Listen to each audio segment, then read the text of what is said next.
sekiranya ajaran itu memberi mileage pada mereka, maka mereka akan patuh sepenuhnya. Tapi jika menurut mereka ajaran itu merugikan mereka, tidak menguntungkan mereka, maka mereka tinggalkan. Akibatnya mereka dikutuk oleh Allah Subhanahu wa taala. Siapa mereka? Kita tengok Al-Baqarah 85. Kita tengok dalam surah Al-Baqarah. Surah Al-Baqarah, surah yang kedua. Okey, tengok ayatnya.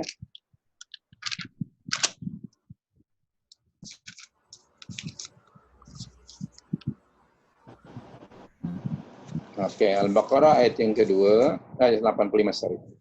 Tengok di baris yang ketiga tu, di tengah-tengah ya, baris ketiga dalam teks Arabik, ada kalimah afatu'minun. Itu dia. Bismillahirrahmanirrahim.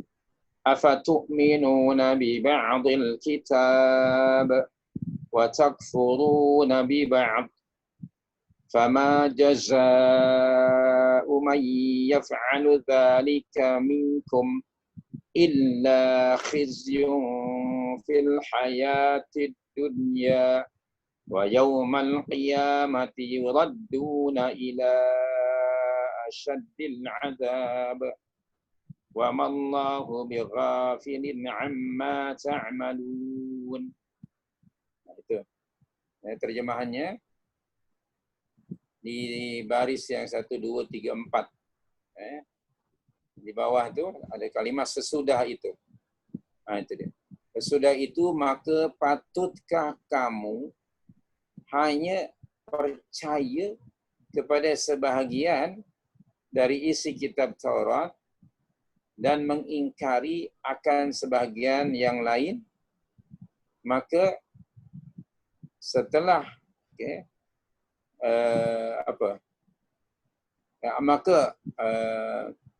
tiadalah balasan bagi yang berbuat demikian itu dari antara kamu selain dari kehinaan ketika hidup di dunia, dan pada hari kiamat akan ditolak mereka dalam azab siksa yang amat berat. Wal'iyadzubillah. Dan ingatlah, Allah tidak sekali-kali lalai akan apa yang kamu lakukan. Okey. Ayat ini dari sebab turunnya, sebab nuzulnya, Allah menempelak sikap orang-orang Ahlut Taurat atau orang Yahudi yang mereka tinggal di Madinah. Mereka ini dahulunya, maksudnya sebelum ketibaan Rasul SAW di Madinah, mereka melaksanakan seluruh isi kandungan kitab Taurat. Tetapi setelah Rasulullah SAW tiba di Madinah dan menyeru mengajak mereka untuk beriman kepada kerasulannya dan pada Al-Quran, mereka sudah mula punya perangai yang buruk, yaitu beragama mengikut cita rasa mereka. Jadi tidak lagi beragama secara kafah, secara keseluruhan. Nah, sikap mereka ini ditempelak Allah Subhanahu wa taala. Contohnya dalam ayat yang tadilah, mereka memilih undang-undang ataupun aturan agama Allah dalam kitab Taurat mengikut cita rasa mereka. Dalam bahasa yang lain, mereka meletakkan hawa nafsu dan cita rasa bagi menilai ajaran agama Allah yang dibawa oleh Nabi Musa. Jadi mereka letakkan hawa nafsu dan cita rasa mereka untuk menilai ajaran agama sama ada sesuai atau tidak dengan kehendak mereka, dengan their own interest. Sekiranya sesuai maka ambil, jika tidak maka mereka tolak. Akibat perbuatan mereka itu akhirnya mereka dikutuk, dilaknat Allah Subhanahu wa taala. Dua tadi. Tiadalah balasan bagi orang yang berbuat begitu, melainkan satu, mendapat kehinaan di dunia ini, dan di akhirat nanti na'udzubillah akan ditolak pada azab yang pedih. Itu sebab turun ayat tersebut. Tetapi pengajaran ayat ini sifatnya am. Artinya, siapa sahaja yang punya perangai seperti itu, maka orang itu pun, mereka itu pun akan mendapat kemurkaan Allah seperti mana orang-orang ahli Taurat yang disebut pada ayat tadi. Apakah kita sekarang sebagai Muslim ini sudah kafah atau belum? Mungkin kita perlu ambil contoh ya dalam Al-Quran. Kita ambil contoh dulu. Mungkin saya ambil satu atau dua contoh saja. Dalam surah Al-Baqarah ayat 183, Al-Baqarah 183, Allah berfirman di situ, Bismillahirrahmanirrahim. Ya ayyuhalladzina amanu kutiba alaikumus shiyam kama kutiba alal ladzina min qablikum la'allakum tattaqun. Ini Al-Baqarah 183. Wahai orang-orang yang telah beriman, 183 ya, Al-Baqarah 183. Wahai orang-orang yang telah beriman, telah diwajibkan ke atas kamu berpuasa seperti mana telah diwajibkan ke atas kaum sebelum kamu atau umat sebelum kamu. Okey. Alhamdulillah kita sekarang berada pada bulan Ramadan. Dan ayat ini kita terima tak? 183 ni. Kita terima tak? Kita laksanakan tak? Kita patuhi tak? Alhamdulillah kita sedang berpuasa sekarang. Kita katakan pada Allah sami'na wa ata'na. Nabi SAW mengatakan dalam sebuah hadis yang sahih mafhumnya, man shoma ramadhana imanan wa ihtisaban ghufira lahu ma taqaddama min dhanbi. Man sesiapa shoma Ramadan, berpuasa pada bulan Ramadan. Ini puasa wajib. Imanan, puasanya itu kerana iman, semata-mata iman kepada Allah. Semata-mata tunduk patuh pada perintah Allah dalam Al-Baqarah 183 ini. Imanan. Wahtisaban, dan mengharap pahala pada sisi Allah.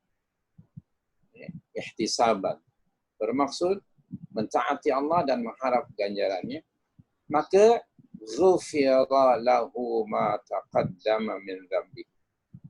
Diampunkan dosa-dosanya yang telah lalu. Allahu Akbar. Betapa besarnya pahala menunaikan dan mentaati perintah Allah, siam, puasa pada bulan Ramadan. Siapa yang berpuasanya bukan kerana tradisi ya, kena iman kepada Allah. Bukan kerana kita ni Muslim, Melayu, Muslim, tradisinya setiap Ramadan kita puasa. Tidak. Pastikan kita menjalankan ibadah puasa ini imanan. Kerana sebab iman kepada Allah. Semata-mata iman kita. Jadi sesuai Allah pada Al-Baqarah 183 ini memulakan firman-Nya dengan seruan ya ayyuhalladzina amanu. Orang-orang yang telah beriman. Wahtisaban, kita melakukannya semata-mata for the sake of Allah. Mengharap pahala ganjaran pada sisi Allah. Maka diampuni dosa-dosa yang telah lalu. Para ulama mengatakan yang dimaksud dosa-dosa di sini ialah as-saghair, dosa-dosa yang kecil, bukan yang besar.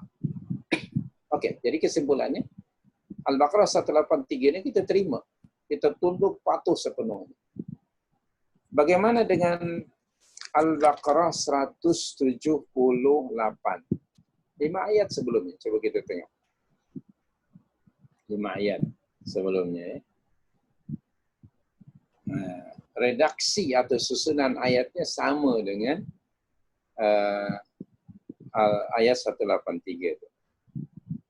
Di sini Allah berfirman, Bismillahirrahmanirrahim. Ya ayyuhalladzina amanu kutiba alaikumul qisasu fil qatla. Oke, saya baca sampai situ saja.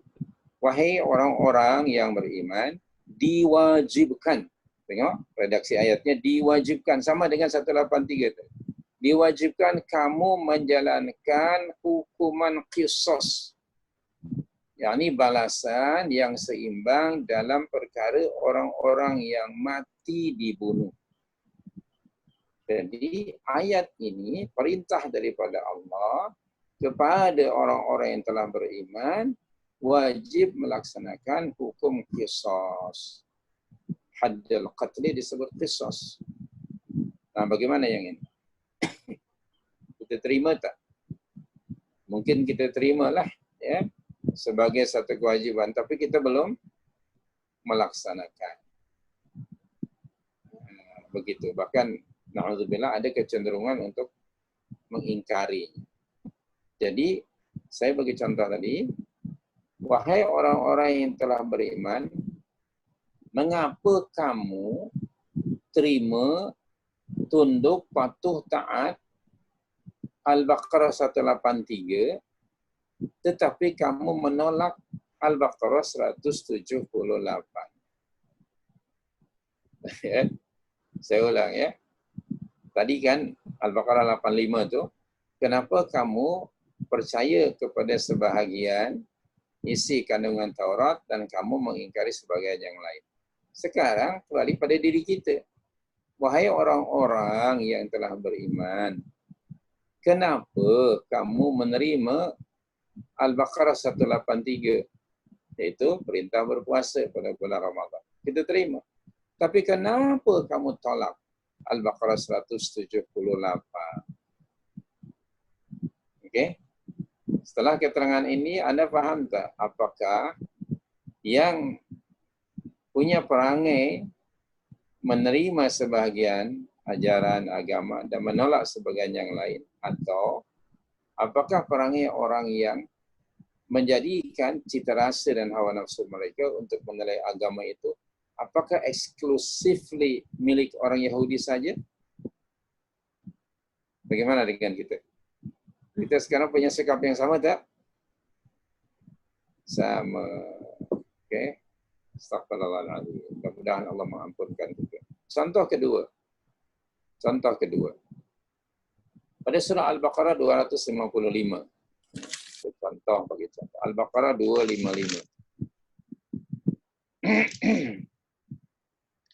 Okey. Ayat ini masyhur dan kita pun sudah hafal semua. Al-Baqarah 255 iaitu ayat kursi. Ayat kursi Al-Baqarah 255. Kita semua sentiasa membaca, sudah hafal. Dan kita terima. Okay. Semua kita ni sudah hafal. Kita terima ayat ini. Kenapa? Ayat ini, ayat kursi, mengandungi atau isi kandung kontennya ialah tentang keesaan Allah Subhanahu wa taala. Di dalamnya ada akidah. Di dalamnya ada sifat-sifat Allah Subhanahu wa taala yang kita terima. Allahu la ilaha illa huwa. Allah yang tidak ada Tuhan yang wajib ditaati melainkan Dia. Siapa Dia? Allah itu sifatnya. Yang pertama Al-Hayyu, kedua Al-Qayyum, ketiga la ta'khudhu sinatun wa la nawm, keempat lahu ma fis samawati wa ma fil ardh, kelima man dzalladzi yashfa'u 'indahu illa bi'idznih, keenam ya'lamu ma baina aydihim wa ma khalfahum, ketujuh wa la yuhituna bi syai'in min 'ilmihi illa bi ma.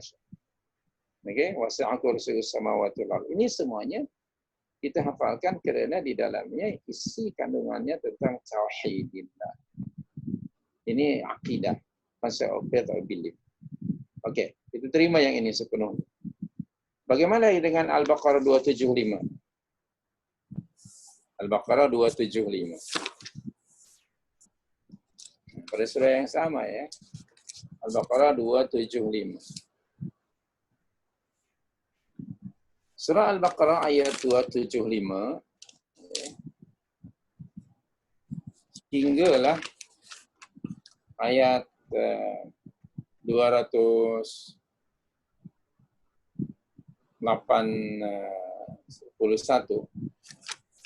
Kalau ayatnya hingga ayat 279. 275 hingga 279. Ayat ini tentang apa? Apa isi kandungan ayat ini? Tahrimur riba. Allah menyatakan bahwa riba itu hukumnya haram. Alladzina yakuluna riba la yaqumuna illa kama yaqumu alladzi yatakhabbathu asyaitanu minal mas.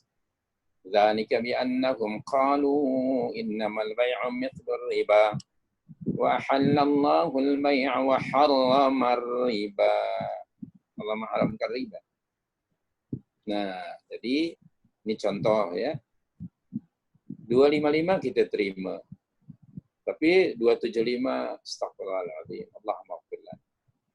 Sistem ekonomi kita hari ini diasaskan di atas riba pada akhirnya.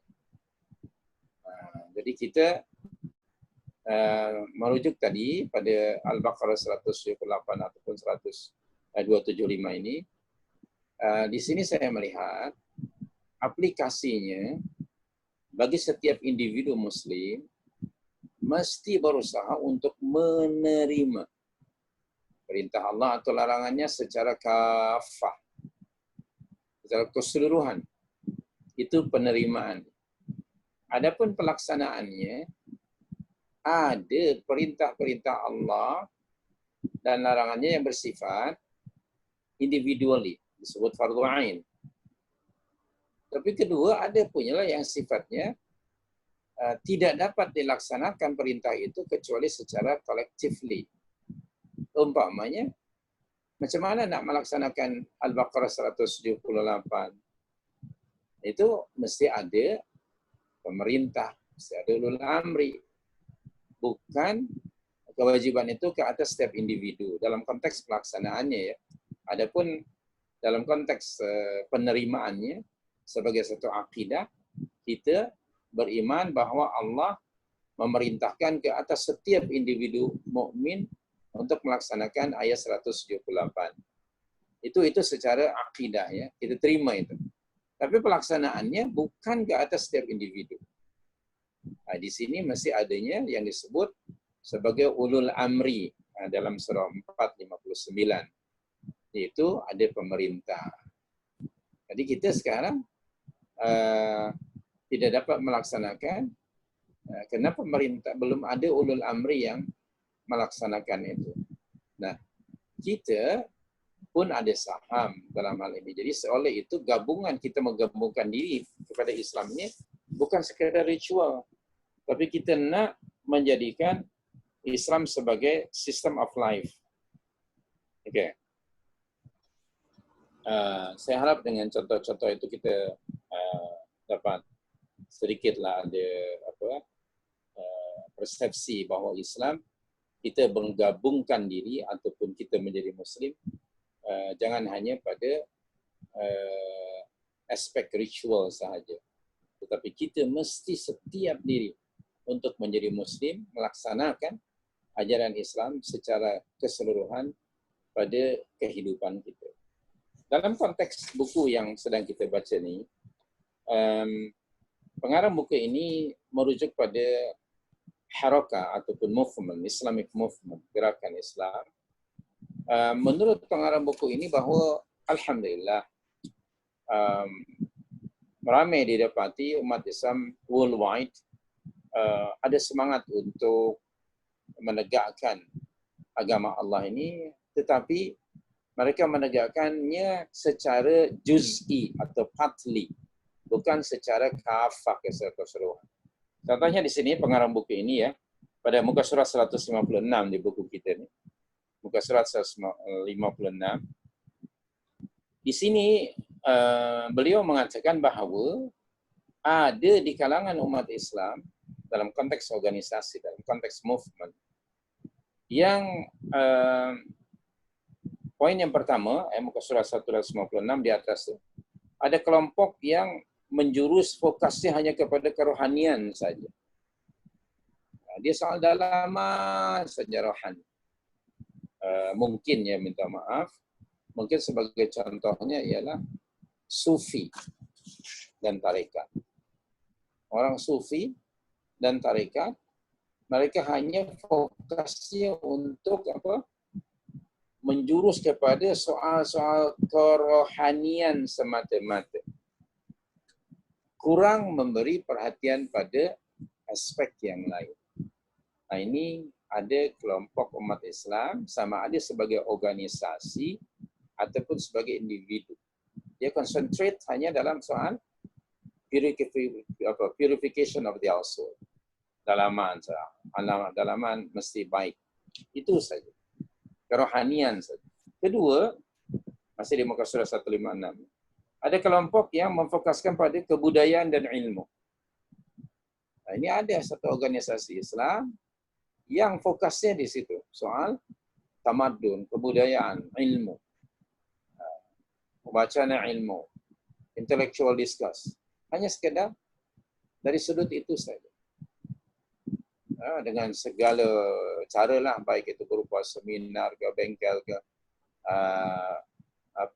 institusi pendidikan ke. Dia hanya dalam urusan itu sahaja. yakni ilmu dan kebudayaan. Barangkali sekedar contoh, mungkin saya salah lah. Ada organisasi namanya Triple IT, International Islamic Thought. Triple IT, International Islamic Thoughts lah gitu ya, lebih kurang. Triple IT itu.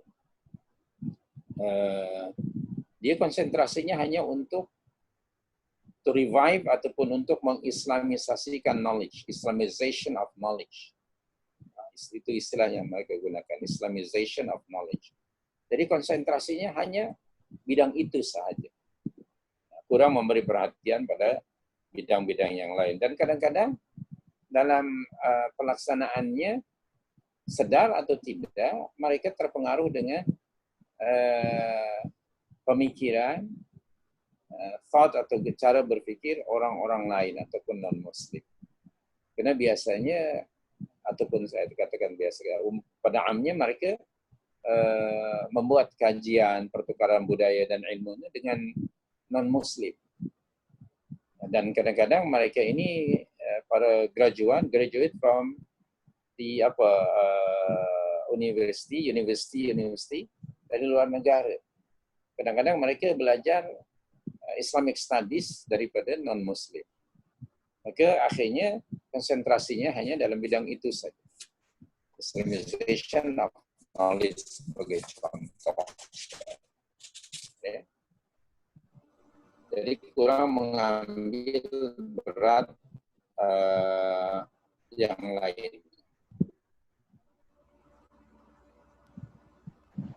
Nomor 3, ada organisasi Muslim ataupun individu yang konsentrasinya mereka memfokuskan pada kebajikan semata-mata. Benda ini baik, memberi bantuan kepada golongan yang menderita, berupa perubatan umpamanya, atau orang yang melarat. Dan hari ini kita sedang berada pada situasi COVID-19. Ya, alhamdulillah ramai, baik individu atau organisasi yang tampil ke hadapan membantu mereka. Maka adalah pertumbuhan-pertumbuhan kebajikan. Tetapi jangan hanya konsentrasi pada itu saja dan mengabaikan bidang-bidang yang lainnya. Jadi usaha-usaha ini baik, okay, tetapi dia tidak atau belum kafah. Jadi bukan hanya kebajikan sahaja. Banyak alhamdulillah organisasi ya kebajikan ini. Jangan hanya konsentrasi dalam bidang itu sahaja sementara mengabaikan keilmuan, budaya, kerohanian misalnya. Yang keempat, ini ada lagi organisasi-organisasi Islam yang fokusnya hanya pada kegiatan politik semata-mata. Mereka bergerak atas nama Islam tetapi tidak menjadikan ciri-ciri akidah sebagai asas jamaah atau organisasi maupun sebagai pegangan individu anggotanya. Jadi ini ada dan banyak ya. Misalnya minta maaf ya, parti politik. Kita di Malaysia ini ada parti politik yang bercirikan apa? Agama. Tapi kegiatannya semata-mata hanya politik saja. Akidah para ahlinya atau manhaj hidupnya agak kurang mendapat perhatian. Bahkan kadang-kadang di sini disebutkannya pada muka surah 157 itu poin nomor 4, baris yang 1, 2, 3, 4, 5, 6, 7 ya, dari atas tuh. Pertubuhan-pertubuhan ini ada kalanya tidak segan silu melanggar prinsip-prinsip Islam atau keluar dari perkara-perkara pokok dengan alasan apa? Mengambil jalan rukhsah atau flexibility atau keanjalan dan keterbukaan Islam, ajaran Islam. Nah itu, ini yang berlaku. Memang berlaku. Kadang-kadang gerakan-gerakan Muslim yang fokusnya pada politik, mereka sedar atau tidak mengambil jalan flexibility, keterbukaan ajaran Islam. Akhirnya tujuannya dalam politik ialah kuasa. Maka untuk mendapatkannya, mereka jadikan Islam atau korbankan perkara-perkara yang pokok. Okey.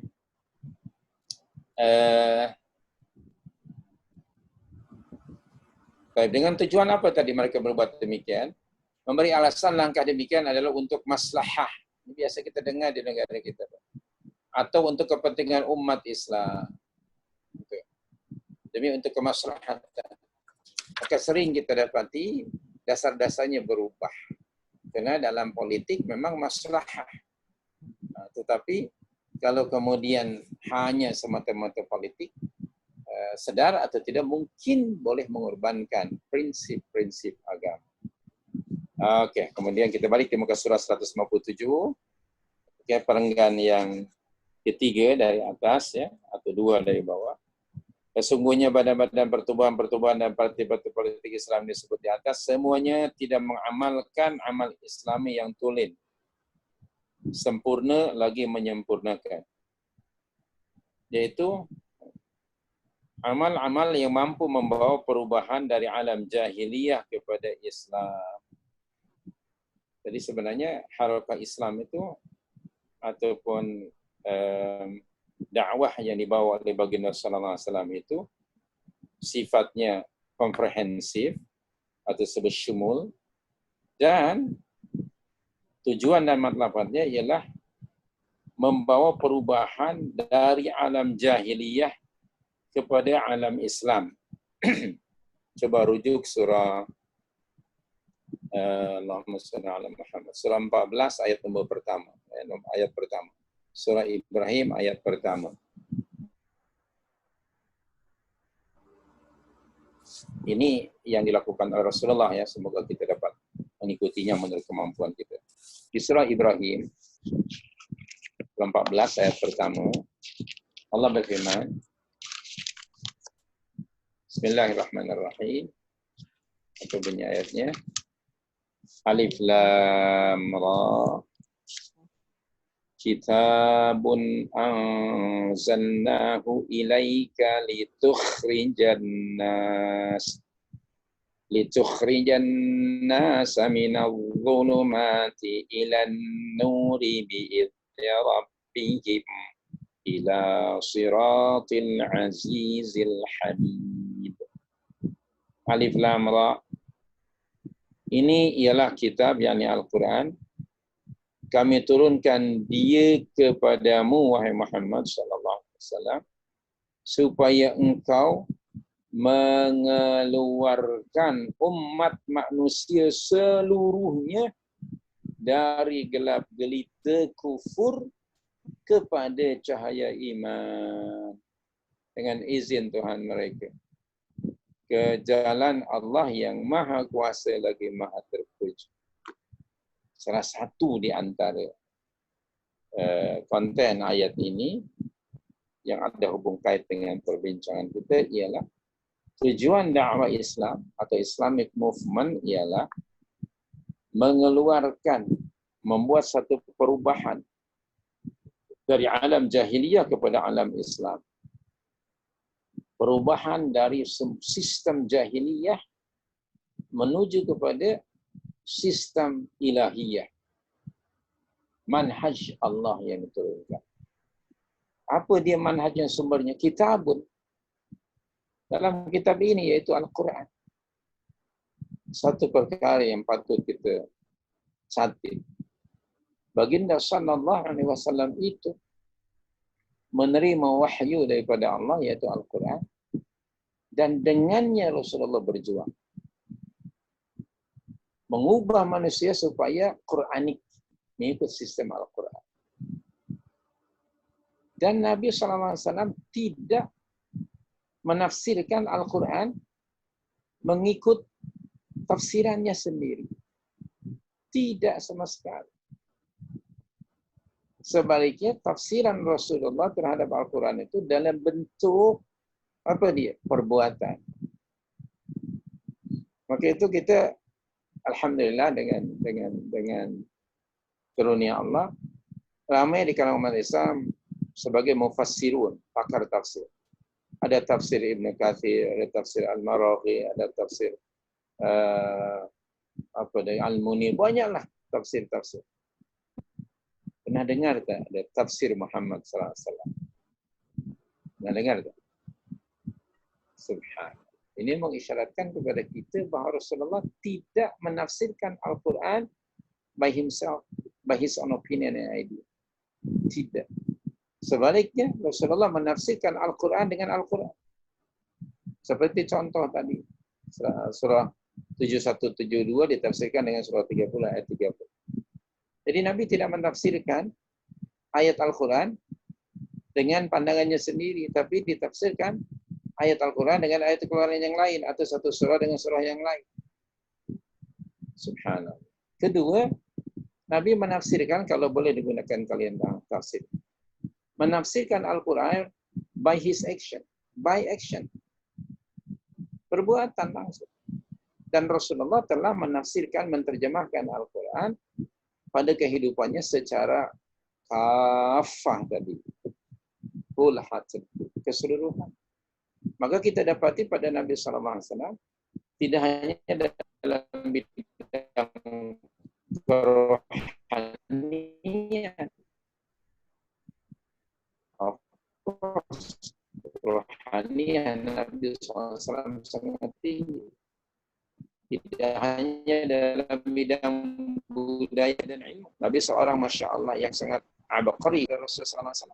Nabi tidak hanya konsentrasi pada soal kebajikan kita untuk berbuat kebajikan, menolong. Tapi tidak hanya di situ. Rasulullah SAW menafsirkan Al-Quran tidak hanya dalam bidang politik semata-mata. Jangan lupa Rasulullah adalah ketua negara pertama dalam Islam. Nabi SAW ialah statement di Madinah yang mengatur urusan bermasyarakat dan bernegara. Jadi pada Nabi SAW itu betul-betul kafah. Jadi surah Al-Baqarah 208 tadi benar-benar diaplikasikan, dilaksanakan pada kehidupan Nabi SAW. So that is why tidak ada seorang Rasul yang Allah perintahkan kepada umatnya to take him as our best example kecuali baginda SAW. Ketika Allah berfirman tadi, Al-Baqarah 208, masuklah kamu, jadilah Muslim yang full heartedly. Maka orang yang pertama adalah Nabi SAW.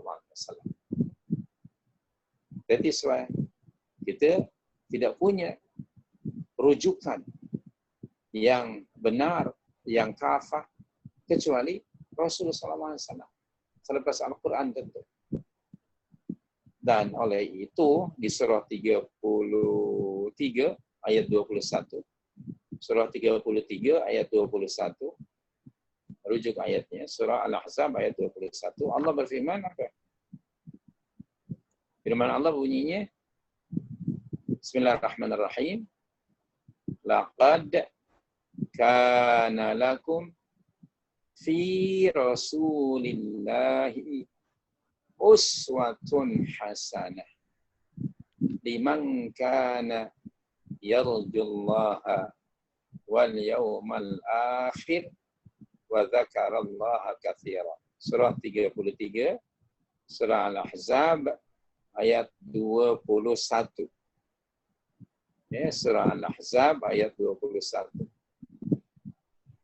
Betul tak? Terjemahan mana ya? Lebih kurang ya. Sungguh, demi sesungguhnya adalah bagi kamu pada diri Rasulullah SAW itu contoh ikutan yang terbaik. Tengok, kata ahli tafsir Ibnu Katsir rahimahullah dalam tafsir Al-Quran Al-Azim, beliau mengatakan apa? Melalui ayat yang mulia ini, Allah mewajibkan ke atas setiap muslim, lelaki atau perempuan, untuk menjadikan Rasul uswah hasanah. Ya, contoh suri tauladan yang terbaik bagi kita. Dan Rasulullah SAW melaksanakan ajaran Islam, menerima secara sepenuhnya, melaksanakan juga secara sepenuhnya, kemudian menyampaikan sepenuhnya. Akhirnya Nabi dapat mengubah masyarakat jahiliyah menjadi masyarakat yang cemerlang, gemilang, dan terbilang, dan tidak hilang pun. Itu satu masyarakat yang kemudian mendapat pengiktirafan dari Allah Subhanahu, daripada Allah Subhanahu wa taala sebagai the best umat on earth. Please refer surah ketiga, surah 3 ayat 110.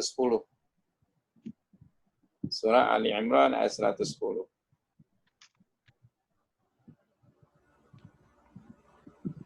Apa bunyi ayatnya?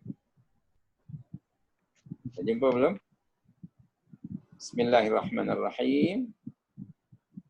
Kuntum khayra ummatin ukhrijat linnas ta'muruna bil ma'ruf wa tanhauna 'anil munkari wa tu'minuna billah walau amana ahlul kitab lakana khayran lakum minhumul mu'minuna wa aktsaruhumul fasiqun.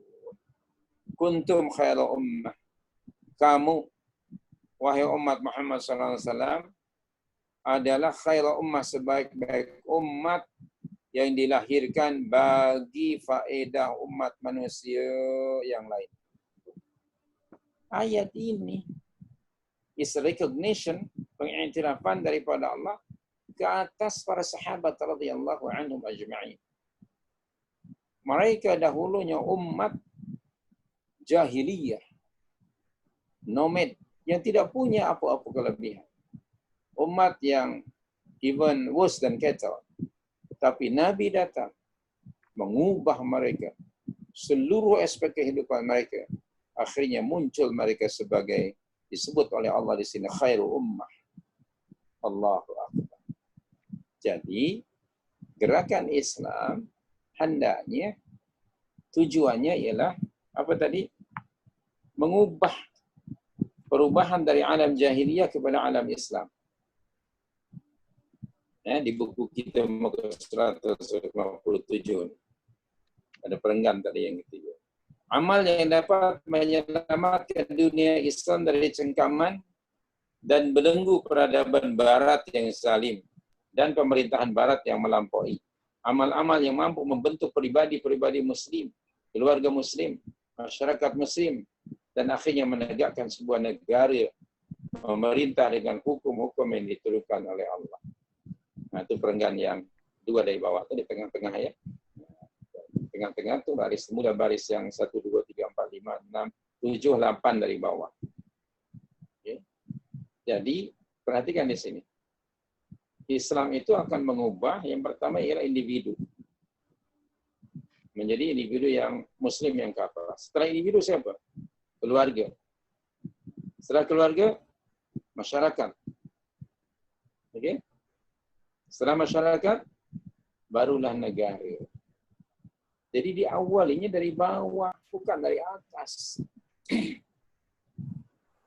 Rasulullah SAW mengubah para sahabat yang dahulunya jahiliyah individually. Terutamanya selama baginda berada di Makkah. Karena waktu di Makkah itu lebih kepada pembinaan individu. Okay. Kemudian bila sampai ke Madinah, nanti pembinaan keluarga. Maka surah-surah Madaniyah antaranya di dalam surah Al-Baqarah membicarakan tentang Islamic usra, Islamic family.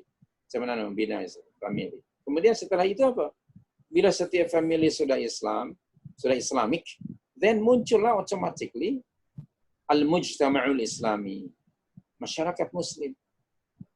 Bila masyarakatnya sudah Muslim, menghendaki Islam keseluruhannya, automatically negara itu akan muncul. Ini yang dilakukan oleh Nabi SAW memakan masa berapa tahun?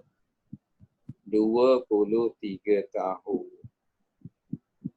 Ini yang dikehendaki dalam gerakan Islam atau dalam memahami Islam, bukan hanya ritual hubungan dengan Allah saja, tetapi juga ada hubungan kait dengan urusan pentadbiran masyarakat dan negara dari semua aspek.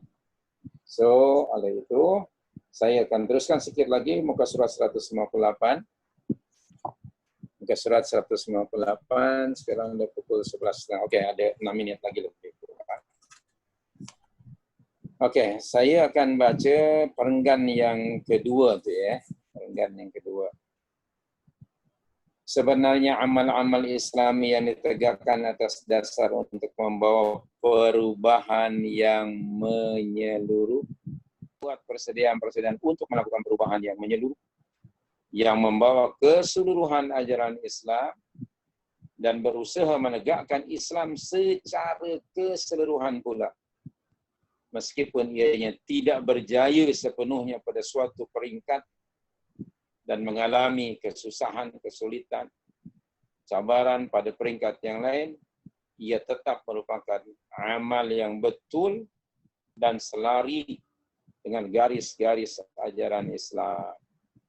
Maka apapun nama diberikan kepada pertubuhan-pertubuhan tersebut, kerana seluruh amal-amal tersebut bertemu kerana suatu fahaman, satu uslub, suatu cara, metod, satu jalan, satu matlamat, sekalipun pertubuhan-pertubuhan tersebut berada dalam wilayah yang berlainan dan berjauhan. Jadi, ingat, apapun juga nama pertubuhan Islam itu, dia mesti semuanya kafah, berusaha untuk menegakkan Islam pada individu, keluarga, masyarakat, dan negara. Kemudian negara itu nantinya akan melaksanakan hanya satu saja perundang-undangan, yaitu hukum hakam Allah Subhanahu wa taala. Sebab Allah memerintahkan kepada Rasulnya sallallahu alaihi wasallam, dan perintah Allah kepada Rasulullah adalah untuk umatnya, yaitu menjalankan hukum hakam Allah dalam urusan masyarakat, dalam urusan negara, dalam urusan pentadbiran. Mari kita tengok bukti perintah Allah ini dalam surah yang kelima ayat 48. Surah Al-Ma'idah 48. Rujuk tu. Al-Ma'idah 48.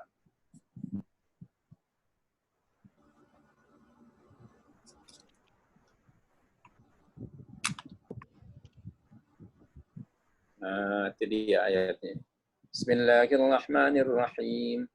وأنزلنا إليك الكتاب بالحق مصدقا لما بين يديه من الكتاب ومهيمنا عليه فاحكم بينهم بما أنزل الله ولا تتبع أهواءهم عما جاءك من الحق. Saya baca sampai situ saja ya. Dan kami turunkan kepadamu wahai Muhammad sallallahu alaihi wasallam kitab Al-Quran. Kitab Al-Quran itu membawa kebenaran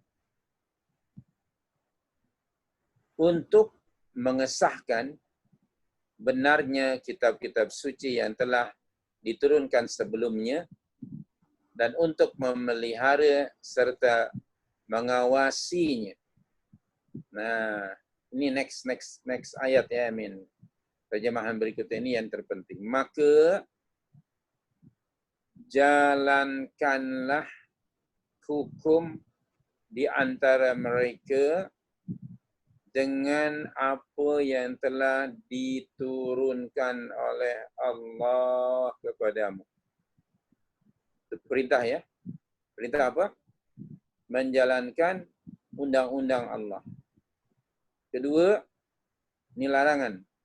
Dan janganlah engkau mengikut kehendak hawa nafsu mereka dengan menyeleweng dari apa yang telah datang kepadamu dari kebenaran.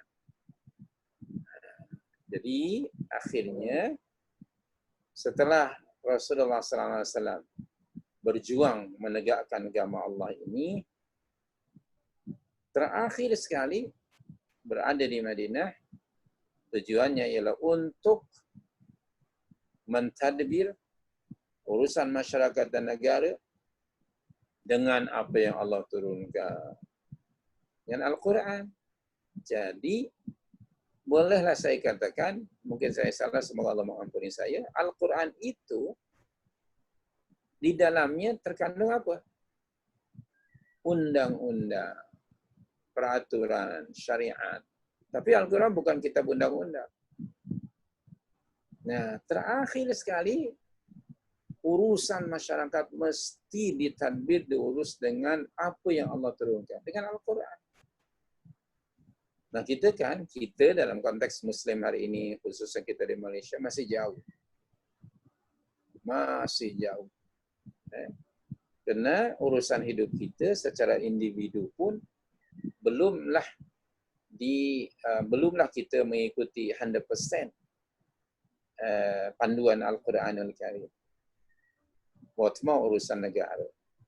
So, Ramadan bagi saya adalah peluang bagi kita untuk berinteraksi dengan Al-Quran. Sebab Ramadan dipilih oleh Allah sebagai satu bulan bagi Allah menurunkan kitab yang mulia ini. Kemuliaan Ramadan kerana sebab Allah menurunkan padanya kitab yang agung, yang mulia ini, yaitu Al-Quran. Maka, selama kita satu bulan ini, dan Alhamdulillah, ada hikmah di sebalik daripada PKP ini, kita tinggal di rumah, gunakan masa untuk mentadabbur, merenungi, menghayati, isikan dengan Al-Quran, hingga kita akan berusaha dan memohon bantuan kepada Allah. Semoga hidup kita semakin mengikuti, menuruti, tunduk patuh pada panduan yang Allah turunkan, yaitu Al-Quranul Karim. Jadi, kesimpulannya, saya akan baca perenggan terakhir di bawah muka surat 158. Pengarang buku ini mengatakan bahawa Hasan Al-Banna rahimahullah mengatakan, saudara-saudara sekalian, kamu bukanlah sebuah pertubuhan kebajikan, bukanlah sebuah pertubuhan politik, bukanlah satu pertubuhan yang diasaskan dengan tujuan yang terbatas, tetapi kamu adalah satu ruh baru yang mengalir dalam urat nadi umat ini. Lalu kamu menghidupkan mereka dengan Al-Quran. Ini kalimatnya ya. Kamu menghidupkan mereka dengan Al-Quran. Saya nak bagi komen. Dakwah kita adalah dakwah Al-Quran. Okay.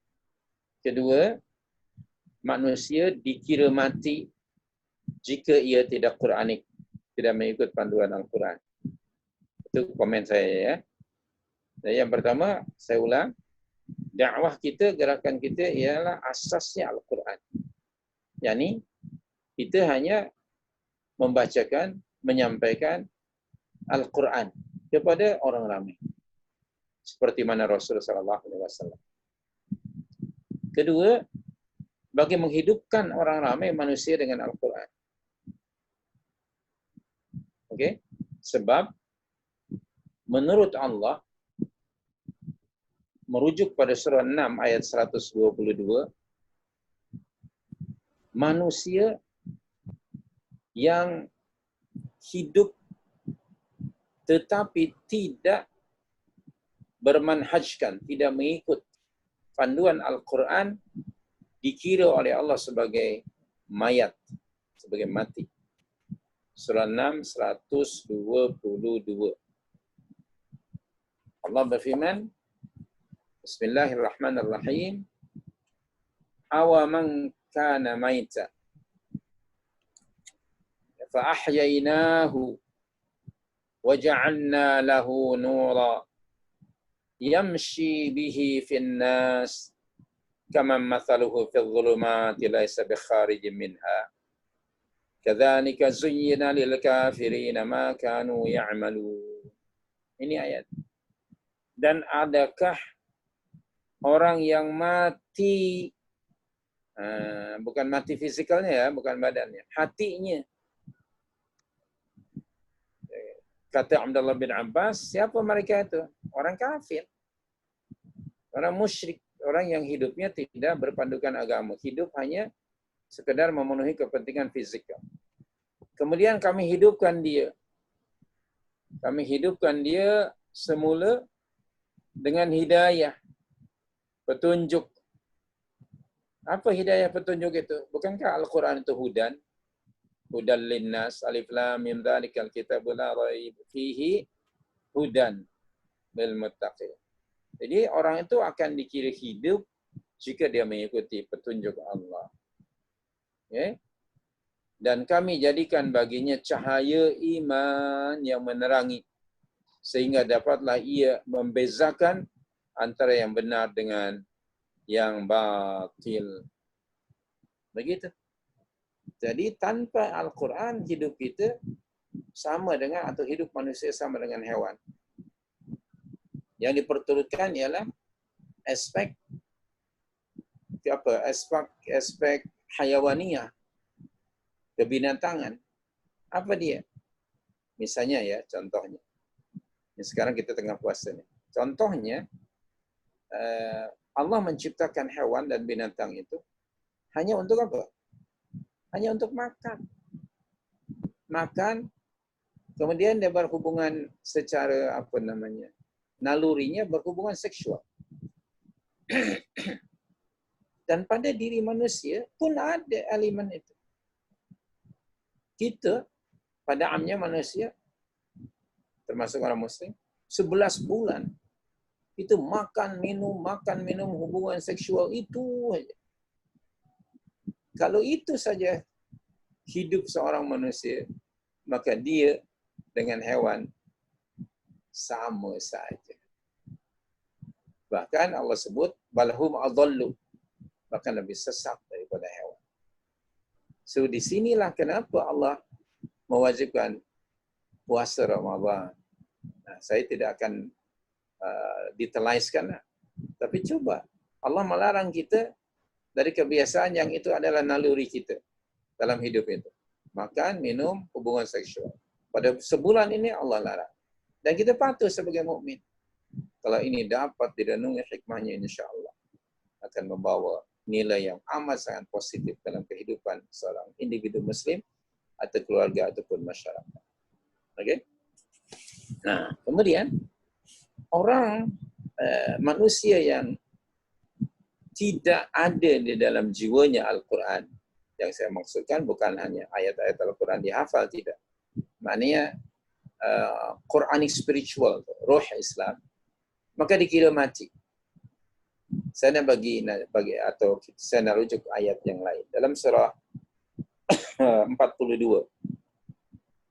Surah Asy-Syura ayat 52. Surah 42 ayat 52. Bismillahirrahmanirrahim. Wa kadzalika awhayna ilaika ruhan min amrina. Tengok. Ma kunta tadri mal kitab walal iman walakin ja'alnahu nura nahdi bihi man nasha'u min ibadina wa innaka latahdi ila siratim mustaqim. Dan demikianlah kami wahyukan kepada kamu Al-Quran sebagai ruh. Tengok ruh. Ruh itu di sini makna Al-Quran. Yang menghidupkan hati. Tengok, yang menghidupkan hati. Okey. Perintah kami atas perintah Allah. Jadi kesimpulannya, manusia yang hidupnya sekedar badan dan nyawa saja, maka dia sama dengan hewan dan tidak dikira oleh Allah sebagai hidup. Hidup yang sebenarnya ialah apabila kita dalam jiwa kita ada Al-Quran. Hidup yang sebenarnya ialah hidup yang mengikuti the spirit of Al-Quran. That is the true concept of life dalam Islam. Allahu Akbar. Nah, sudahkah astagfirullahaladzim kita sekedar bertanya merenung. Sudahkah the spirit of Al-Quran itu ada pada jiwa kita? Ruh. Jadi ruh di sini bermakna nilai-nilai Al-Quran. Panduan Al-Quran, cahaya Al-Quran. Hingga kita hidup Quranik. Bila kita nak bercakap, nak berfikir, nak berbuat, nak berniaga, nak berbudaya, nak berjiran, nak berpolitik, apa saja semuanya asasnya apa? Al-Quran. Semuanya dipandu oleh Al-Quran. Semuanya berdasarkan guidance panduan Al-Quran. Barulah kita benar-benar hidup. So, oleh itu, kalau nak hidup, maka hidupkan jiwa ini dengan Al-Quran. Last ayat ingin saya rujuk dalam konteks bab ini, yaitu Al-Quran sebagai ruh. Surah Yasin, semua kita sudah hafal. Surah 36, ayat 69 dan 70. Surah 36, ayat 69 dan 70. Bismillahirrahmanirrahim. وَمَا عَلَّمْنَاهُ الشِّعْرَ وَمَا يَنبَغِي لَهُ إِنْ هُوَ إِلَّا ذِكْرٌ وَقُرْآنٌ مُبِينٌ. Ayat berikutnya. لِيُنذِرَ مَنْ كَانَ حَيًّا. Tadi sebut. لِيُنذِرَ مَنْ كَانَ حَيًّا وَيُحِقَّ الْقَوْلُ عَلَى الْكَافِرِينَ. Nabi Muhammad bukanlah penyair dan kami tidak mengajarkan syair kepadanya. Dan kepandaian bersyair itu pula tidak sesuai baginya sebagai rasul ya. Dan kami wahyukan, ini kalimahnya, dan kami wahyukan kepadanya, jadi Al-Quran ya, tidak lain untuk apa? Melainkan nasihat pengajaran dan kitab suci yang memberi penerangan. Ayat 70, supaya ia ni sama ada merujuk kepada Rasulullah atau merujuk pada Al-Quran, kata para ulama tafsir. Supaya ia memberi peringatan kepada orang yang sedia hidup hatinya. Hidup hatinya, bukan hidup badan. Maka orang-orang mukmin, para sahabat salafus saleh, Masya Allah. Para salafus saleh bila masuk bulan Ramadan, mereka putuskan urusan yang lain kecuali mereka memfokuskan urusan mereka dengan Al-Quran. Maka bulan Ramadan disebut Syahrul Quran. Bacalah kisah para salafus saleh. Bulan Ramadan ialah peluang bagi mereka. Mereka menggunakan sepenuhnya untuk berkomunikasi dengan Allah melalui Al-Quran. Ayo kita tiru akhlak para salafus saleh, para sahabat tabi'in dan mereka yang tabi'ut tabi'in, yang mereka hidupnya benar-benar sepenuhnya mengikuti satu sistem hidup yang komprehensif, yang kekal abadi, yaitu yang Allah turunkan Al-Quranul Karim. Maka jiwa mereka di dalam jiwa mereka ada nurul Quran, nurul iman, nurul Islam, nurul ilmu, cahaya. Maka brightlah jiwa mereka. Subhanallah. Jadi itu saja para jamaah. Okey, saya habiskan sikit lagi saja.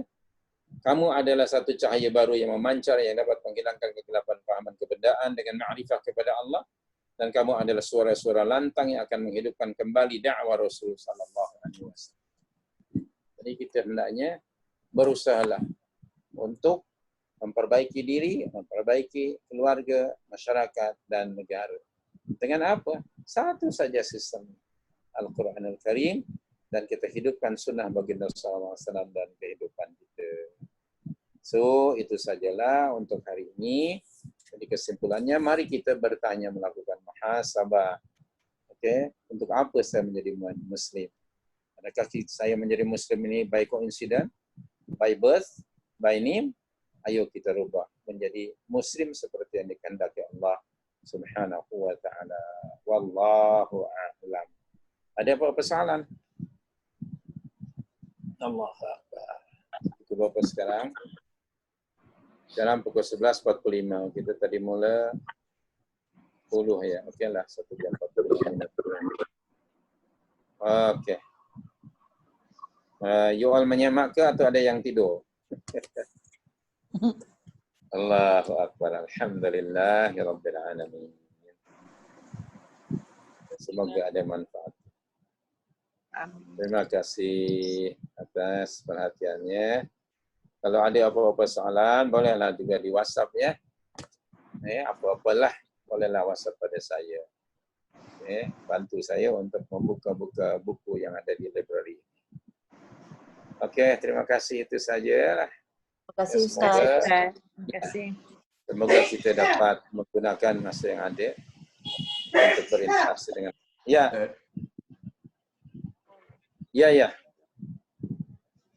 Sekejap ya, sekejap.